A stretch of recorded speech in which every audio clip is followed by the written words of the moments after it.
ओम शांति।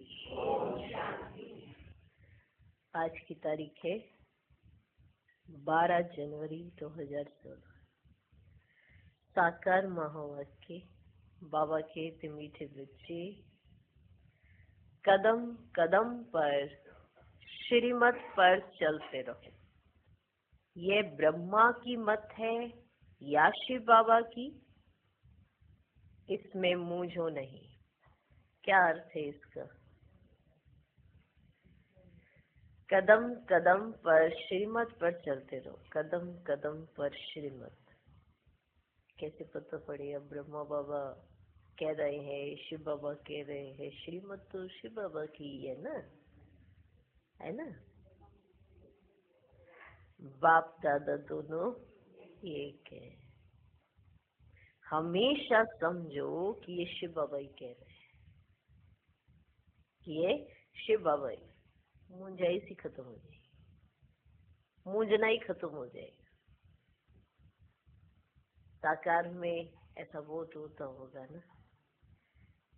हाँ, कई आत्माएं ऐसे करते। ये तो ब्रह्मा बाबा ने कहा है ना, जब शिव बाबा आएंगे तो हम यकीन करेंगे। तो ऐसे बच्चे तो सारा दिन मूंझे ही रहते हैं। वो बच्चे भी बच्चे क्या, कच्चे बच्चे है ना। जो बाबा ने कहा तो शिव बाबा ने कहा, बस इतना सा समझने की देर है। इतना समझ आ जाए तो मेहनत खत्म, और कदम कदम पर श्रीमत जो मिले उसके हिसाब से चलते चलो। जो बाबा कहे वैसा करते चलो, बस गुंजाइश खत्म। आज का प्रश्न, अच्छी ब्रेन वाले बच्चे कौन सी गुई बात सहज ही समझ सकते हैं? उत्तर, ब्रह्मा बाबा समझा रहे हैं या शिव बाबा? ये बात अच्छी ब्रेन वाले सहज ही समझ लेंगे।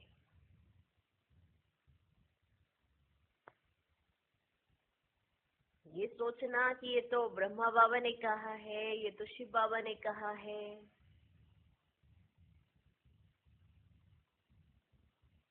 ये तो ब्रह्मा बाबा समझा रहे हैं, ये शिव बाबा समझाएंगे। ब्रह्मा बाबा समझा रहे हैं या शिव बाबा? ये बात अच्छी ब्रेन वाले सहज ही समझ लेंगे। कहीं तो इसमें ही मूंझ जाते हैं। बाबा कहते बच्चे बाप दादा दोनों इकट्ठे हैं, तो मूंझो नहीं, श्रीमत समझकर चलते रहो। ब्रह्मा की मत का रिस्पॉन्सिबल भी शिव बाबा है। अगर ब्रह्मा बाबा ने मत दी और आप उस पर चले श्रीमत समझकर, तो उसका रिस्पॉन्सिबल भी शिव बाबा है। ऐसी रिस्पॉन्सिबिलिटी शिव बाबा ब्रह्मा बाबा की मत पर देते हैं। इतना कंबाइंड है दोनों, और हम अलग अलग कर रहे हैं कि ये ब्रह्मा बाबा ने कहा है, ये शिव बाबा ने कहा है। एक ही है बाप दादा, एक ही है। ऐसा समझकर चलने वाली आत्मा कभी मूंझ नहीं सकती, गारंटी है, कभी मूंझ नहीं सकती। क्योंकि जो भी बाबा कहेंगे वो श्रीमत समझ के वो आत्मा करेगी। और कहीं भी वो फंस नहीं सकती, अटक नहीं सकती, मूंझ नहीं सकती, कभी उसकी खुशी गायब नहीं हो सकती। जो बाप दादा कहेंगे वो आत्मा करती जाएगी, तो जो बाबा कहे वो करते चलो। तो मूंझना कैसा? मूंझेंगे वो जो अलग अलग करने का प्रयास करेंगे। एक ही है बाप दादा। तो सोचो, शिव बाबा ब्रह्मा बाबा कितने कंबाइंड स्वरूप है, दोनों एक है। इनकी मत के भी रिस्पॉन्सिबल शिव बाबा है, तो फिर अलग कैसे कर? ये ब्रह्मा बाबा ने कहा है या शिव बाबा ने कहा है, अलग अलग करने की तो कोई बात ही नहीं आती है ना। तो अच्छी ब्रेन वाले बच्चे ये कोई ये बात सहज ही समझ सकते हैं। अच्छी ब्रेन। अब हम सोचे हमारी ब्रेन ऐसी है कि हम श्रीमत का पालन एक्यूरेट कर रहे हो, जो कहा तो करना है, जो कहा तो करना है। सहज स्वीकार करने वाली आत्मा। सहज स्वीकार कौन करता है? जिसकी अच्छी ब्रेन होती है, जिसको समझ में आ जाती है बात। कहते हैं कई बात तो क्लियर होती है लेकिन एक्सेप्ट नहीं हो पा रही होती। अंदर आजकल के मनुष्य आत्माओं की ब्रेन पता कैसी है? मुख से हाँ जी कहेंगे पर बुद्धि से ना जी कहेंगे। ब्रेन में आने ही नहीं देते, बात को जाने ही नहीं देते, ऐसी ब्रेन है। माना मुख से कहेंगे हाँ जी आप ठीक कह रहे हैं, पर अंदर से मालूम है कि अभी मेरे अंदर तक बात उतरी नहीं है जो मेरे को सहज धारण हो जाए। धारणा सहज कब होती है? जब बात अंदर लग जाती है तो धारणा सहज हो जाती है। कईयों को धारणा करने में कठिनाई क्यों आती है? क्योंकि मुख से तो हाँ जी कहा लेकिन ब्रेन तक बात गई ही नहीं है। मुख हाँ जी कहता है लेकिन ब्रेन एक्सेप्ट नहीं करता है, इसलिए परिवर्तन नहीं हो पाता है। कोई भी धारणा सहज क्यों नहीं हो पाती? उसका कारण यही है, बाहर से हम कहते हैं हाँ हाँ मैं समझ आ गया, पर अंदर से हम अभी तक समझे ही नहीं है। ठीक है कि नहीं? और अगर जब अंदर से बात समझ आ जाती है तो हर बात को सहज हम स्वीकार कर लेते हैं। मान लो आपको कोई कहता है ये काम आप नहीं करना, ये गलत काम है, बस इतना ही कहा। अब आपको लगने लगा हाँ ये गलत काम है, तो आप वो दोबारा रिपीट करेंगे? नहीं करेंगे, क्योंकि ये गलत काम है ना, नहीं करेंगे। टोक भी दिया किसी ने, रोक भी दिया, तो आप नहीं करें।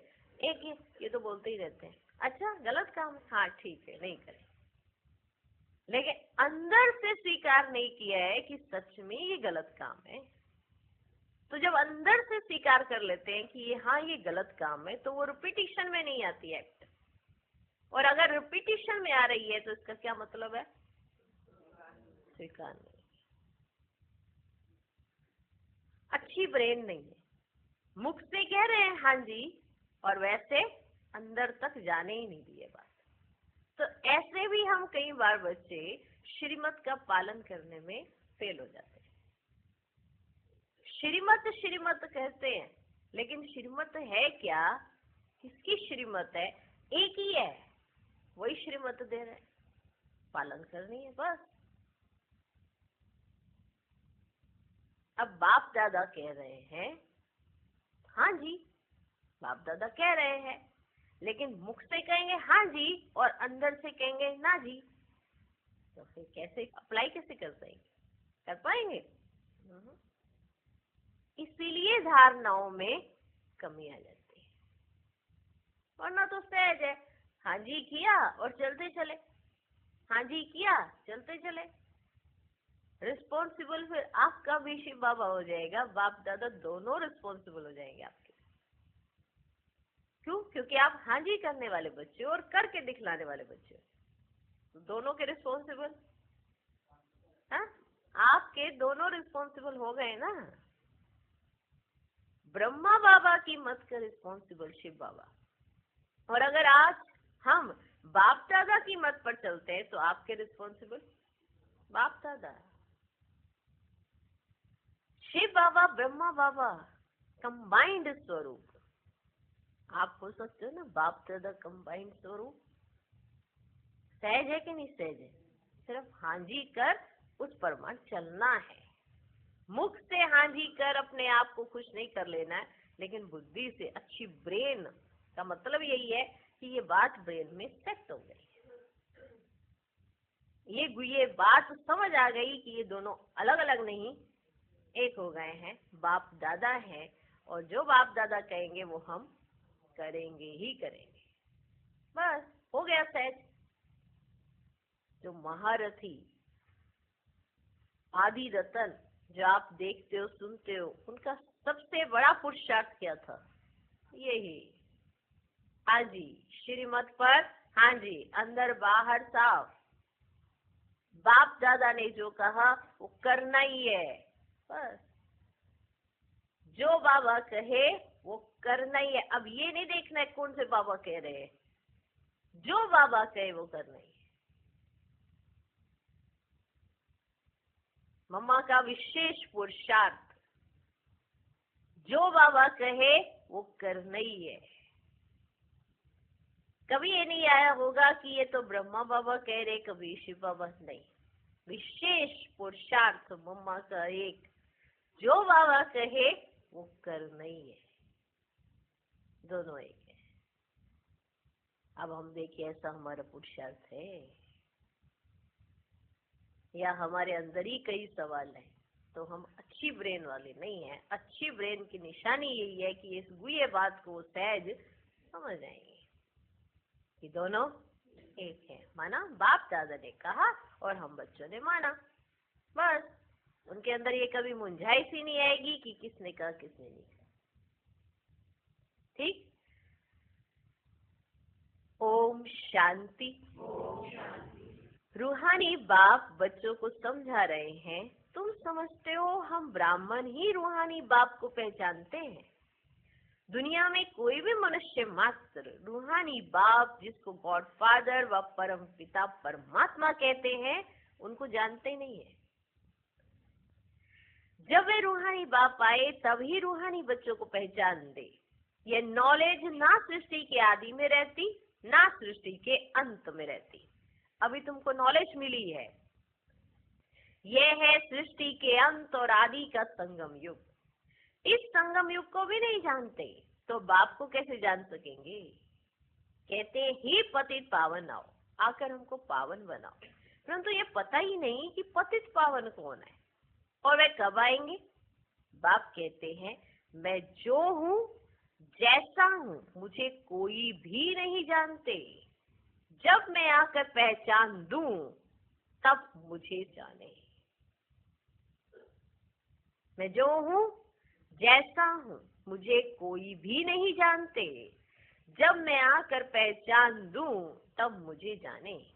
मैं अपना और सृष्टि के आदि मध्यांत का परिचय संगम युग पर एक ही बार आकर देता।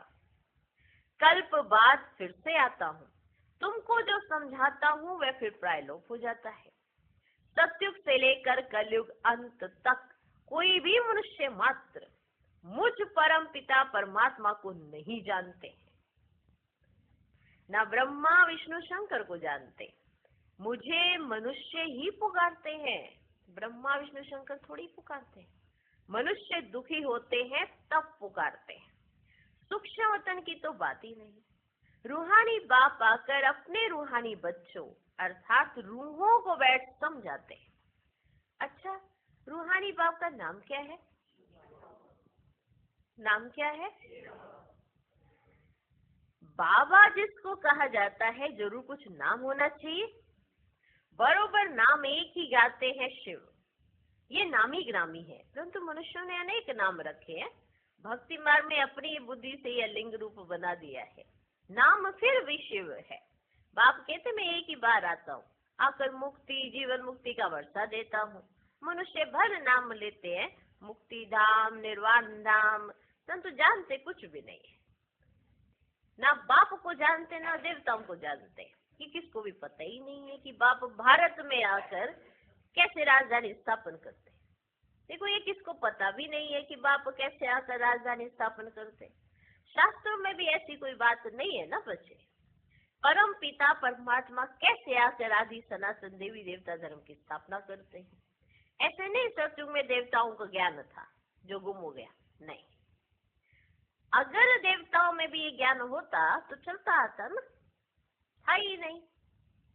ऐसा नहीं है कि था और गुम हो गया, नहीं, था ही नहीं।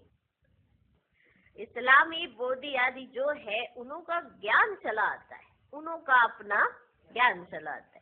सब जानते ये ज्ञान प्राय लोप हो जाता है।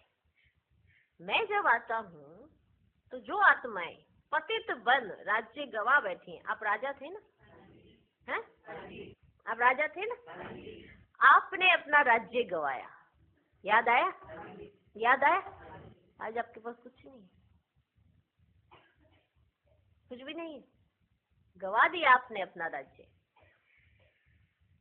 मैं जब आता हूँ तो जो आत्माएं पतित बन अपना राज्य गवा बैठी हैं, उन्हों को आकर फिर पावन बनाता। भारत में राज्य था, फिर गवाया कैसे है वह भी उसको पता ही नहीं। इसलिए बाप कहते बच्चों की कितनी तुच्छ बुद्धि बन गई है। मैं बच्चों को ये ज्ञान दे प्रारब्ध देता हूँ, फिर सभी भूल जाते। कैसे बाप आया, कैसे बच्चों को शिक्षा दी, वे सब भूल जाते हैं। यह भी ड्रामा में नूंद है। बच्चों को विचार सागर मंथन करने की बड़ी बुद्धि चाहिए, बड़ी बुद्धि चाहिए विचार सागर मंथन करने की। आखिरकार भी हमारे साथ ऐसा क्या हो गया, हमने ऐसा क्या किया? बड़ी बुद्धि चाहिए। बाप कहते ये जो शास्त्र आदि तुम पढ़ते आए हो ना, वे सत्युग त्रेता में नहीं पढ़ते थे, वहां थे ही नहीं। तुम ये नॉलेज भूल जाते हो, फिर गीता आदि शास्त्र कहाँ से आया? जिन्होंने गीता सुनकर ये पद पाया वह ही नहीं जानते थे, तो फिर और कैसे जान सकते हैं? देवताएं भी जान नहीं सकते, हम मनुष्य से देवता कैसे बने? वह पुरुषार्थ का पाठ ही बंद हो गया। सतयुग आया तो पुरुषार्थ का पाठ बंद, संगम युग आया तो पुरुषार्थ का पाठ शुरू। वह पुरुषार्थ का पाठ ही बंद हो गया, तुम्हारी प्रारब्ध शुरू हो गई। वहां ये नॉलेज हो कैसे सकती? बाप समझाते ये नॉलेज तुमको फिर से मिल रही है। कल्प पहले मिसल तुमको राजयोग सिखलाए प्रारब्ध दी जाती है, फिर वहां तो दुर्गति है ही नहीं, तो ज्ञान की बात भी नहीं उठ सकती। समझ में आया कि वहां ज्ञान नहीं रहता? क्लियर हुआ? क्लियर हुआ कि वहां पे ज्ञान नहीं होता। ज्ञान है ही सदगति पाने के लिए। जब हम दुर्गति में होते हैं ना, तब हमें ज्ञान मिलता है, हम सदगति को पा लेते हैं। जब हम सदगति में हैं तो ज्ञान की जरूरत नहीं होती है। ज्ञान है ही सदगति पाने के लिए, वह देने वाला एक बाप है। सदगति और दुर्गति का अक्षर यहाँ से निकलता है। ऐसे नहीं आप जब सदगति में होंगे तो वहां दुर्गति अक्षर भी होगा, नहीं, वहां दुर्गति शब्द ही नहीं होगा। सोचो, अब है सदगति दुर्गति, ये अक्षर यहाँ से निकलता है। सदगति को भारतवासी ही पाते हैं, समझते हैं हेवनली गॉड फादर ने हेवन रचा था। कब रचा? यह कुछ भी पता ही नहीं। शास्त्रों में तो लाखों वर्ष लिख दिया है। बाप कहते बच्चों तुमको फिर से नॉलेज देता हूँ, फिर ये नॉलेज खलास हो जाती है, तो भक्ति शुरू होती है। आधा कल्प है ज्ञान, आधा कल्प है भक्ति, ये भी कोई नहीं जानते। सत्युग की आयु ही लाखों वर्ष दे दी है, तो मालूम कैसे पड़े? 5000 वर्ष की बात भी भूल गए हैं, तो लाखों वर्ष की बात कैसे जान सकेंगे? देखो 5000 वर्ष में जो हुआ वो तो याद नहीं है, तो लाखों वर्ष की बात कैसे जान सकेंगे? कुछ भी समझते ही नहीं है। और बाप कितना सहज समझाते हैं। कल्प की आयु 5000 वर्ष है, युग भी कितने? 4 है। चारों का इक्वल टाइम 1250 वर्ष का है।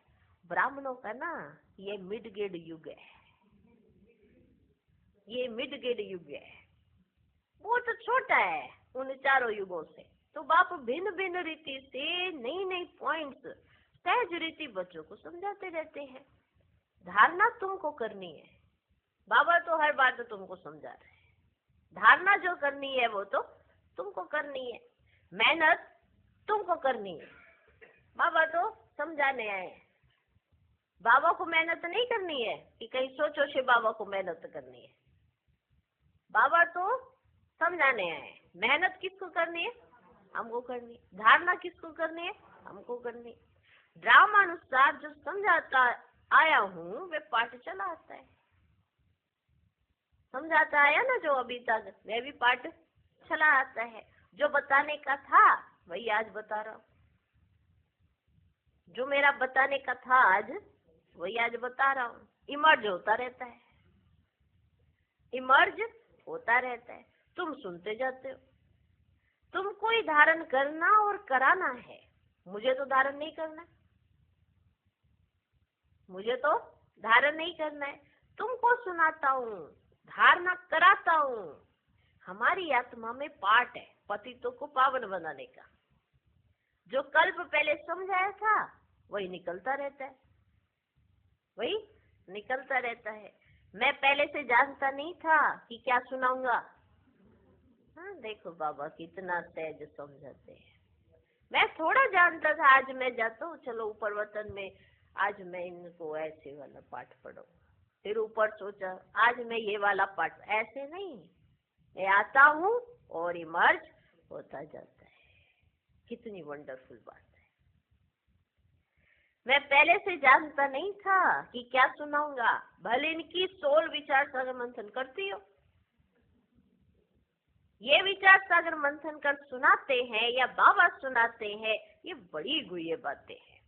इसमें ब्रेन बड़ी अच्छी चाहिए, बड़ी अच्छी ब्रेन चाहिए जो ये बात समझ सके। जो सर्विस में तत्पर होंगे उनका ये विचार सागर मंथन चलता होगा। वास्तव में कन्याएं बंधन मुक्त होती है ना? क्यों कन्याओं, है ना? कन्याएं बंधन मुक्त होती है ना? होती है ना? एकदम निश्चिंत।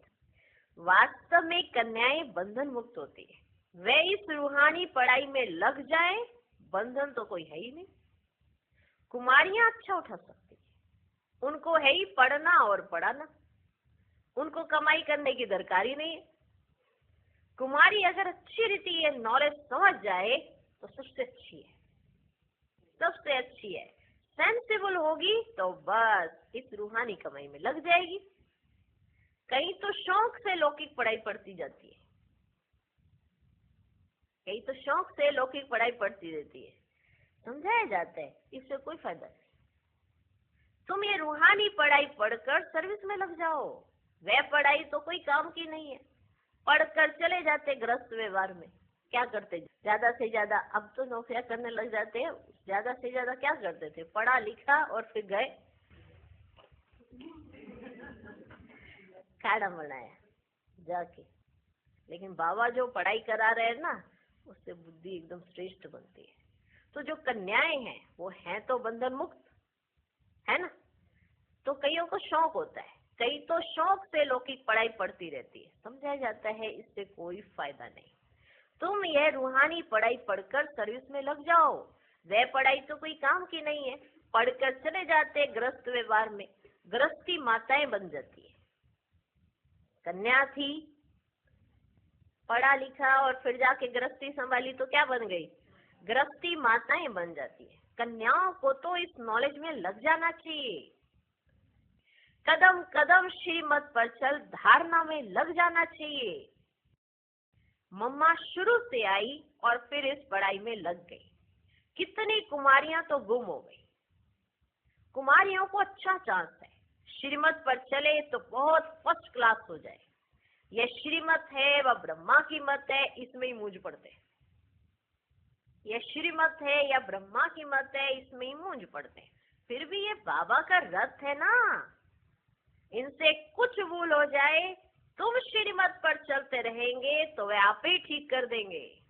श्रीमत मिलेगी भी इन द्वारा। सदैव समझना चाहिए श्रीमत मिलती ही है, फिर कुछ भी हो रिस्पॉन्सिबल खुद है। हमेशा सदैव समझना चाहिए श्रीमत मिलती है, फिर कुछ भी हो रिस्पॉन्सिबल खुद है। इनसे कुछ हो जाता है, बाबा कहते हैं मैं रिस्पॉन्सिबल हूँ। ड्रामा में ये राज नूंदा हुआ है। सोचो कितना बड़ा राज नूंदा हुआ है ये। श्रीमत का महत्व सदैव समझना चाहिए। श्रीमत मिलती है, फिर कुछ भी हो रिस्पॉन्सिबल खुद है। इनसे कुछ हो जाता है, बाबा कहते हैं मैं रिस्पॉन्सिबल हूँ। ड्रामा में ये राज नूंदा हुआ है। इनको भी सुधार सकते हैं, फिर भी बाप है ना, बाप दादा दोनों इकट्ठे हैं तो मूंझ पड़ते हैं। पता नहीं शिव बाबा कहते हैं वो ब्रह्मा कहते हैं, ऐसे मूंझ जाते हैं कई बच्चे। पता नहीं शिव बाबा कहते हैं वह ब्रह्मा कहते हैं। अगर समझे शिव बाबा ही मत देते हैं तो कभी भी हिले नहीं। शिव बाबा जो समझाते हैं सो राइट ही है। तुम कहते हो बाबा आप ही हमारे बाप टीचर गुरु हो, कहते हो ना ऐसे, तो श्रीमत पर चलना चाहिए ना। जो कहें उस पर चलो। हमेशा समझो, शिव बाबा कहते हैं वह है कल्याणकारी। इनकी रिस्पॉन्सिबिलिटी भी उन पर है, उनका रथ है ना। मूंझते क्यों हो? पता नहीं है ब्रह्मा की राय है या शिव की, तुम क्यों नहीं समझते हो? शिव बाबा ही समझाते हैं, क्यों नहीं समझते हो ये बात कि शिव बाबा ही समझाते हैं, श्रीमत जो कहे सो करते रहो। दूसरे की मत पर तुम आते ही क्यों हो? जब मिली है एक श्रीमत तो आप श्रीमत पर चलो, हमेशा कल्याण ही कल्याण है। दूसरे की मत पर तुम आते ही क्यों हो? श्रीमत पर चलने से कभी झुटका नहीं आएगा, परंतु चल नहीं सकते, मूंझ पड़ते। बाबा कहते तुम श्रीमत पर निश्चय रखो तो मैं रिस्पॉन्सिबल हूं, तुम निश्चय ही नहीं रखते हो तो फिर मैं भी रिस्पॉन्सिबल नहीं। हमेशा समझो श्रीमत पर चलना ही है। वह जो कहें, चाहे प्यार करो चाहे मारो, यह उनके लिए गायन है। इसमें लात आदि मारने की तो बात है ही नहीं। बाबा मारते नहीं है, लेकिन ये गायन है एक तरह का कि चाहे प्यार करो चाहे ठुकराओ, मैं तुम्हारा दर नहीं छोड़ने, कुछ भी हो जाए। ये गायन की बात है, इसमें मारने की तो कोई बात नहीं है, परंतु किसको निश्चय बैठना ही बड़ा मुश्किल है। निश्चय पूरा बैठ जाए तो कर्मातीत अवस्था हो जाए, लेकिन वह अवस्था आने में भी टाइम चाहिए, वह होगी अंत में। इसमें निश्चय बड़ा अडोल चाहिए। शिव बाबा से तो कभी कोई भूल हो ना सके, इनसे हो सकती है, ये दोनों है इकट्ठे, परंतु तुमको निश्चय भी रखना है। शिव बाबा समझाते हैं, उस पर हमको चलना है, परंतु तुमको निश्चय भी रखना है। शिव बाबा समझाते हैं, उस पर हमको चलना पड़े। तो बाबा की श्रीमत समझ कर चलते चलो, तो उल्टा भी सुलटा हो जाएगा।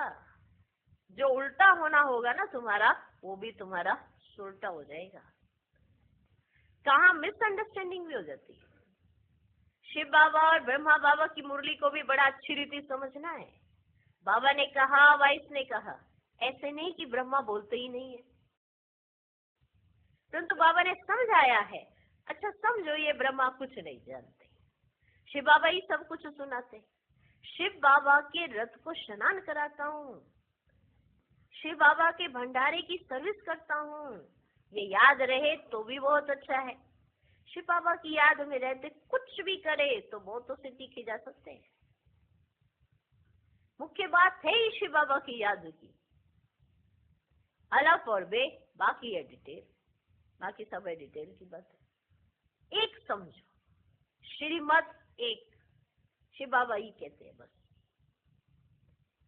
बाप जो समझाते हैं उस पर अटेंशन देना है। बाप ही पतित पावन है, ज्ञान का सागर है ना। वही पति शूद्रों को आकर ब्राह्मण बनाते हैं, ब्राह्मणों को ही पावन बनाते हैं, शूद्रों को पावन नहीं बनाते। ये सब बातें कोई भागवत आदि में थोड़ी है, थोड़े थोड़े अक्षर है। मनुष्यों को तो यह भी पता नहीं है कि राधे कृष्ण ही लक्ष्मी नारायण है, मूंझ जाते हैं। देवताएं तो यही सूर्यवंशी चंद्रवंशी, लक्ष्मी नारायण की डिनाइस्टी, सीताराम की डिनाइस्टी। बाप कहते हैं भारतवासी स्वीट चिल्ड्रन याद करो, हे भारतवासी स्वीट चिल्ड्रन याद करो। लाखों वर्ष की तो देखो कोई बच्चे बात ही नहीं। कल की बात है, तुमको राज्य दिया था, इतना अकीचार धन दौलत दिया, इतना अकीचार धन दौलत दिया, बाप ने सारे विश्व का तुमको मालिक बनाया, और कोई खंड थे ही नहीं, सारे विश्व का तुमको मालिक बनाया। फिर तुमको क्या हुआ? क्या हुआ? तुमको इतना धन दौलत दिया था, सारे विश्व का तुमको मालिक बनाया था, फिर तुमको क्या हुआ? क्या हुआ? विद्वान, आचार्य, पंडित कोई भी इन बातों को नहीं जानते। बाप ही कहते हैं, अरे भारतवासियों, तुमको राज्य भाग्य दिया था ना, तुम भी कहेंगे शिव बाबा कहते हैं इतना तुमको धन दिया, फिर तुमने कहाँ गवा दिया? बाप का वर्षा कितना जबरदस्त है। बाप ही पूछते हैं ना, वह बाप चला जाता है तो मित्र संबंधी पूछते, बाप ने तुमको इतने पैसे दिए, सब कहाँ गवाए? अगर बाप चला गया तो फिर कौन पूछते हैं? मित्र संबंधी। इतना तुम्हारा बापू तुमको पैसे देके गया था, तुमने गवाए कहाँ? पूछते ना ऐसे, वही तो संबंधी पूछेंगे। ये तो बेयाद का बाप है, बाप ने कोड़ी से हीरे जैसा बनाया, इतना राज्य दिया, फिर पैसा कहाँ गया? कहाँ गया पैसा? तुम क्या जवाब देंगे? कहाँ किया पैसा? तुम क्या जवाब देंगे? किसको भी समझ में ही नहीं आता है। तुम समझते हो बाबा पूछते, ठीक है, ठीक बात पूछ रहे हैं बाबा हमसे, इतने कंगाल कैसे बने हो? पहले सब कुछ सत्व प्रधान था, फिर कला कम होती गई तो सब कुछ कम होता गया। सतयुग में तो थे सत्व प्रधान थे, लक्ष्मी नारायण का राज्य था, राधे कृष्ण से लक्ष्मी नारायण का नाम जाती है, उन्हों की कोई गलानी नहीं लिखी है और सबके लिए निंदा लिखी है। लक्ष्मी नारायण के राज्य में कोई दैत्य आदि नहीं बताते, तो ये बातें समझने की हैं। बाबा ज्ञान धन से झोली भर रहे हैं। बाप कहते बच्चे इस माया से खबरदार रहो। अच्छा, मीठे मीठे सिकिलधे बच्चों प्रति माता पिता बाप दादा का याद प्यार और गुड मॉर्निंग। रूहानी बाप की रूहानी बच्चों को नमस्ते। हम रूहानी बच्चों की भी रूहानी बाप को नमस्ते नमस्ते नमस्ते। Good morning good morning good morning. धारणा के लिए मुख्य सार, पहला पॉइंट, सेंसिबल बन सच्ची सेवा में लग जाना है। जवाबदार एक बाप है, इसलिए श्रीमत में संशय नहीं उठाना है, निश्चय में अडोल रहना है। दूसरा पॉइंट, विचार सागर मंथन कर बाप की हर समझाने पर अटेंशन देना है। स्वयं ज्ञान को धारण कर दूसरों को सुनाना है। आज का वरदान, अपने मस्तक द्वारा तीसरे नेत्र का साक्षात्कार कराने वाले सच्चे योगी भव। यादगार में योगी के मस्तक पर तीसरा नेत्र दिखाते हैं। आप सच्चे योगी बच्चे भी अपने मस्तक द्वारा तीसरे नेत्र का साक्षात्कार कराने के लिए सदा बुद्धि द्वारा एक बाप के संग में रहो। एक बाप, दूसरे हम, तीसरा ना कोई। जब ऐसी स्थिति होगी तब तीसरे नेत्र का साक्षात्कार होगा। अगर बुद्धि में कोई तीसरा आ गया तो फिर तीसरा नेत्र बंद हो जाएगा। इसलिए सदैव तीसरा नेत्र खुला रहे, इसके लिए याद रखना कि तीसरा ना कोई। आज का स्लोगन, प्रसन्न चित्त बनना अर्थात परेशान होना और परेशान करना। डबल लाइफ स्थिति का अनुभव, अपनी अव्यक्त स्थिति द्वारा अव्यक्त आनंद, अव्यक्त स्नेह व अव्यक्त शक्ति का अनुभव करो। इस स्थिति तक पहुंचने के लिए अपनी कथनी, करनी और रहनी को समान बनाओ। ओम शांति।